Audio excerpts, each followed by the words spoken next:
भारतीय संस्थाएं हैं, रामकृष्ण मिशन और भारत सेवाश्रम संघ, उन पे आरोप लगाना शुरू कर दिया। उनका कहना है कि ये बीजेपी के लिए काम कर रही है। देखिए, रामकृष्ण मिशन या भारत सेवाश्रम संघ, ये दोनों भारत की प्रतिष्ठित धार्मिक और आध्यात्मिक संस्था है।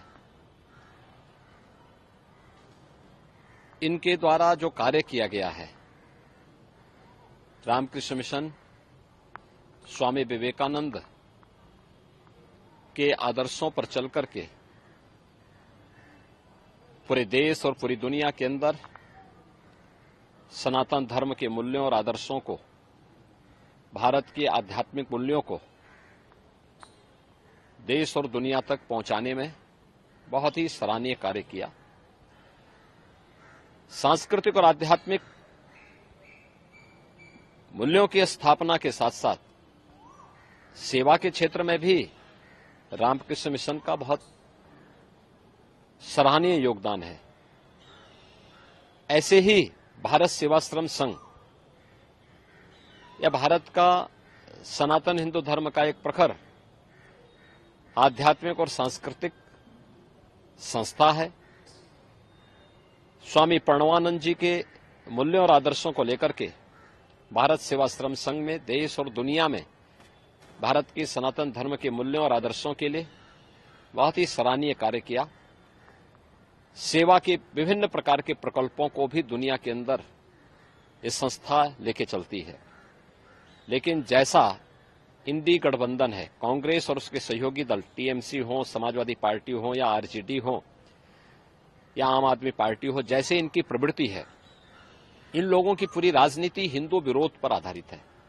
सनातन धर्म का विरोध करना, भारत के मूल्यों और आदर्शों का विरोध करना, तो स्वाभाविक रूप से जो इनकी नींव है उसके अनुरूप ही ये कार्रवाई और ये कदम और इस प्रकार के बयान टीएमसी जैसे राजनीतिक दल ले रहे हैं।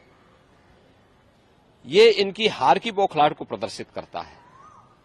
और मुझे लगता है जिस स्वामी विवेकानंद जी ने कभी कहा था, गर्व से कहो हम हिंदू हैं, जिस रामकृष्ण मिशन ने आध्यात्मिक और सांस्कृतिक जागरण के बृहद अभियान के साथ ही देश के अंदर बहुत अच्छे सेवा के प्रकल्पों को आगे बढ़ाया, या भारत सेवाश्रम संघ ने अपने आध्यात्मिक और सांस्कृतिक अभियान के साथ ही सेवा के जिन प्रकल्पों को आगे बढ़ाया है, करोड़ों भारतीय उनसे जुड़े हुए हैं। और मुझे लगता है कि कांग्रेस और इंडी गठबंधन को, टीएमसी जैसे दलों को ये लोग मुंहतोड़ जवाब देंगे। उनके श्रद्धालुजन, उनके भक्तगण, उनके अनुयायीगण इनको मुंहतोड़ जवाब देंगे। ये तो एकदम जैसे रावण के समय में लोग ऋषि मुनियों को धमकी देते थे,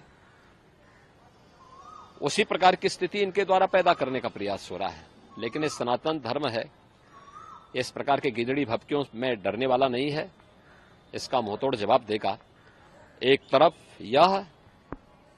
तरफ धार्मिक और हिंदुओं की धार्मिक और आध्यात्मिक संस्थाओं को धमकी दे रहे हैं, और दूसरी तरफ पिछड़ी जाति के लोगों के अधिकारों को जबरन बंदर बांट करने का काम टीएमसी सरकार ने वेस्ट बंगाल के अंदर सन 2010 में 118 मुस्लिम जातियों को ओबीसी में शामिल करके ओबीसी के आरक्षण पर एक प्रकार की सेंधमारी की थी।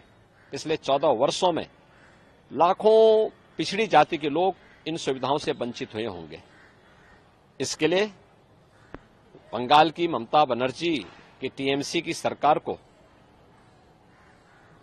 ओबीसी समुदाय से माफी मांगनी चाहिए, कांग्रेस को इसके लिए माफी मांगनी चाहिए। जिन युवाओं के और जिन नागरिकों के अधिकार इन्होंने लेकर के जबरन या कृत्य किया है, वह किसी भी स्थिति में वह स्वीकार्य योग्य नहीं है। दूसरा, यह बाबा साहब भीमराव अंबेडकर की भावना के विपरीत है। वे भारत के संविधान के शिल्पी हैं, और बाबा साहब भीमराव अंबेडकर ने कहा था कि धर्म के आधार पर आरक्षण नहीं हो सकता। ये धर्म के आधार पर आरक्षण देकर के पुनः भारत के विभाजन की आधारशिला तय करने की एक षड्यंत्र का हिस्सा है। माननीय उच्च न्यायालय कोलकाता ने जो निर्णय लिया है अत्यंत सराहनीय है, अभिनंदनीय है।